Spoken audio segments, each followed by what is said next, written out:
Welcome to Not Milk Never Milk. Subscribe if you're lactose intolerant. You'll start by confirming essentials so notifications can actually appear. Open your phone settings, go to Apps, select WhatsApp, and make sure notifications are enabled and set to high priority. Once done, verify microphone and phone permissions so the app can register calls. Make sure Do Not Disturb is off and the ringtone and notification volumes are audible.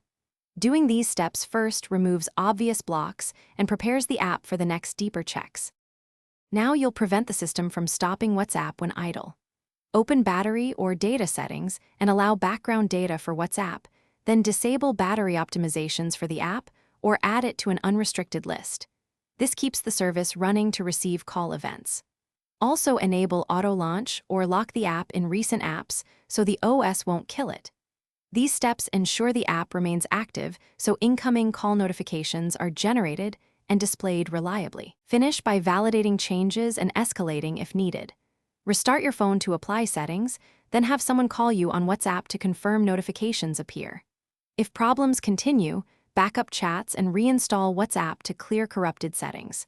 Make sure your system software is up to date because OS bugs can block notifications. If nothing helps, consider a network or factory reset as a last resort. If calls still fail, that single troubleshooting tip. Test on a different device or SIM to isolate device versus account issues. Thanks for watching. If this was helpful, leave a like and consider subscribing. See you next time.